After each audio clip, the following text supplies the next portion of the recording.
Welcome everyone into a playoff edition. Clint, Brakebill, Kale, Steed of Press Pass Sports for What We Learned Tonight. Quickly, thanks everybody for joining us all regular season long. We went out with a bang in the regular season. We hope that everybody enjoys our playoff edition of What We Learned Tonight. Man, Amarillo ISD, they had an interesting week number one of the playoffs. You kind of got everything from them.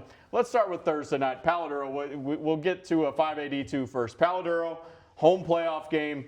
It started slow, but they got it going. They were just fine. Yeah, they were fine. And we knew they would be fine, but congrats to Eric Mims, man. Yes. Their first win in 11 years. And he got a haircut. Yeah, he's been waiting on that haircut for a long time. But congratulations to Eric Mims and the Dons. And they just totally dominated.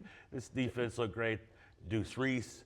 The coolest note to me is that Deuce Reese threw a touchdown His pass. little brother. And Trey also threw a touchdown pass. I in love this how one. it's Deuce and Trey. Yes, and it started with Deuce and Trey running out with Jacoby. Jacoby always runs out with Deuce. Yeah. Well, in this game, Trey gets called up to varsity for the playoff game, so they both are running out with little brother, and he was so proud. And Julian told me before the game, I really hope this game gets out of hand, kind of, so that Trey can get in and possibly do what he did. And it worked out exactly the way Julian would have. Talk about a proud dad, right? Oh, man. Jacoby running out with his brothers. Deuce has an unbelievable game. Trey gets in, throws a touchdown pass. Really cool moment for the Dons. So that they did their thing.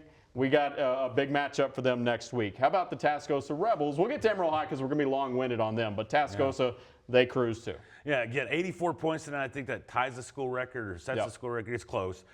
12 touchdowns and just a route. And it's just Colton Fulton played one quarter, and they're like, all right, you're good. Yeah, you're good. Let's bring the manager in, suit him up, and let's play. In a lot of these games, and I want to say this because I want to preface this, a lot of these games in the Metroplex, Houston, Austin, 6A, 5As are competitive. Up here, where it's a little scarce, these games sometimes can look ridiculous and a little out of hand, but there's a reason there's 4 teams in the playoffs.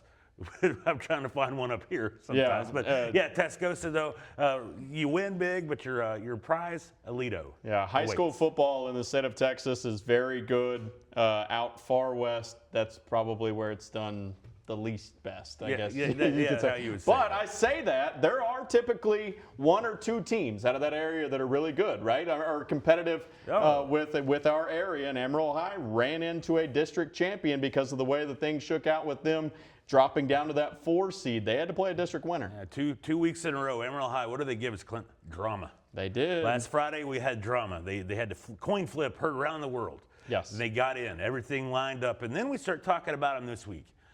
Wow, this 4 seed's really going to help them out. They could beat El Dorado. They could beat Richland, and they can go on to maybe the state quarterfinals. Well, folks, that didn't happen. What a barn burner. They had a huge lead in this game. They did, and their offense did their part. This came down to their defense not being able to stop El Dorado. 77-76 was the final in this game. You can't give up 77 points in the bi-district round. No, you can't. And you listen to the end of this game. I was driving over here, so kind of break down what happened towards the end of this game. Yeah, Phil Woodall on the call for TPSN. All right. Yeah, Amarillo High, Jude Donovan scores the go-ahead touchdown to make it 76-70. They missed the extra point, and oh man, did that end up being a big point, because then El Dorado scores to make it 77-76. Amarillo High gets the ball back late in the game. They get down, they're cruising down the field, and then they go for the deep shot. It's picked off with 1:22 left in the game. With 1:22 left in the game and 2 timeouts, they still get the ball back. The punt goes to Creed Cavalier. He has an unbelievable run back. He gets out of bounds with 1 second left at the 25-yard line.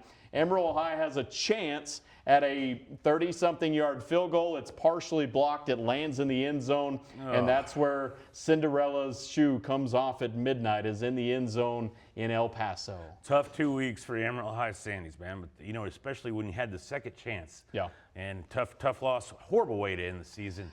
Especially when we thought they were going to make a little run here, but still a good season, because it really wasn't 2-9. Yeah, and you know what? At the end of the day, the loss was on them. They can't.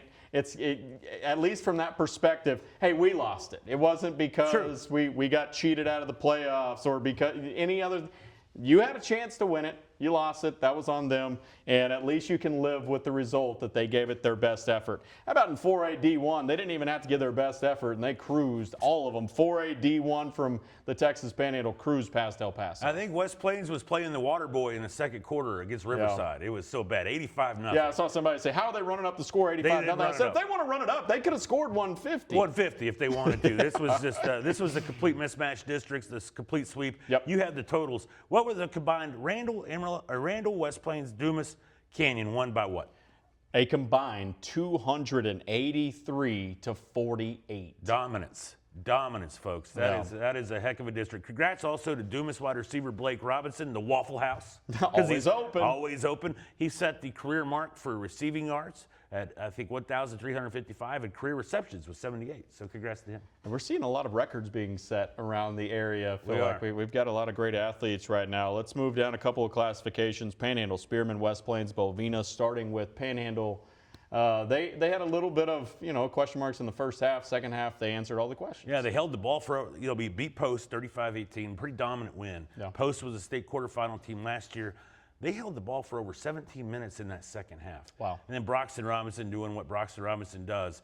I think he had 283 passing, 4 touchdowns, 115 rushing, and a touchdown. So Panhandle moving on. Now let's talk West Texas High. They struggled early. We're only up 14-13 on Abernathy, but a huge second half. They roll 43-14 in this game. So they were trailing actually 14-13, excuse me. They're 11-0 and looking good in a very tough 2A Division I region. And then you talk about Spearman. Yep. And Spearman had this afternoon game on Friday, a 3 seed. We didn't see many lower seeds win. They were one, and they did it with physical dominance, man. Running the football. You would have loved it, Clint. You were there. I was there. Power eye formations, some split backs. Quit looking at me, Swan. Quit looking at me, Swan. He was staring at one of my, and I think we'll have the highlight of this. Yeah, we will. As he's running down the sideline, there's this corner that wants no part of it. No. And Hudson's just looking at him like, try. Yeah. It's like, no, I'm good. First gold ball for Spearman in 3 years, so 3 of those 4 teams made it out. And then the win of the night, folks. And I want to let you take this because your boy Rick, one of your best shooters here and a dedicated guy. Yeah, chief photographer here at KAMR Local 4, who runs all of these What We Learned Tonights that you see posted on your Instagram and my Instagram as well. He does all of those for us. I was calling him the Bovina Fighting Rick Villarreal's because that's where he went to high school. He's still got family there, and man, they got a big win tonight. They did 2-8 going against 9-1 Hale Center, the district champion Hale Center. Yeah. I don't think anybody gave him a chance, Rick. I don't think anybody gave him a chance. Not even he's shaking his head. He is shaking his head. But they came out and they played angry and they played fierce. And I want to talk about Angel Laura, number 7. If you haven't seen this guy play, I've seen him play. I love this guy. He's a football playing jack, as you would call it. They came out angry and they dominated early. They got up 24-6 and this never took their foot off the brake. Hale Center tried to make a run late, but couldn't get it done.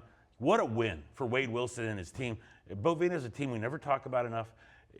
But you got to give them credit where it's due, man, because nobody saw this coming. One of the shockers of the state. Which Hale Center did make a little bit of a run. They made it 34-26, and I think that was a nice testament to Bovina as well. Even though the team that was supposed to win got back in it and got within 1 score, they still held it down when they needed to. So hats off to them on a big win. We got some more shout-outs to get to. And condolence shout out as well. Yeah, Miami, 11-0. They beat Paducah on Thursday night. And they call that the bi-district of 6-man. I think it's a regional quarterfinal. There's only 8 teams when you go there. But Miami, 11-0. Paul Hill's team doing a great job. And then I want to give a huge shout out to one of our guys that we know very well. One kid that we got to know over the summer. We've got to see during the season. I saw him 2 weeks ago. Creed Newkirk Wheeler, the quarterback for the Wheeler Mustangs, the heart and soul, a leader for that team. During a win against Electra in the Bi-District round Thursday, he suffered a severe leg injury. Was taken to Northwest Hospital. He's done. Unfortunately, he's done for the year, and that's a huge loss for Wheeler. But we just want to give a special shout out to Creed. Let him know we're thinking about him. For sure. Everybody here in the Texas Panhandle think about Creed because he's a great kid. And the Mustangs, I hope, rally around him. Yeah, and I got to meet him for the first time at Aired Out Camp. He was super respectful. We both talked about him and spoke very highly of him leaving that camp and had a great season. Tough break for Wheeler, and hopefully they can continue on. I know he'll be rooting them on as much as he can from the sidelines. Exactly. Kale, Steed, Clint, Brakebill, that's what we learned tonight.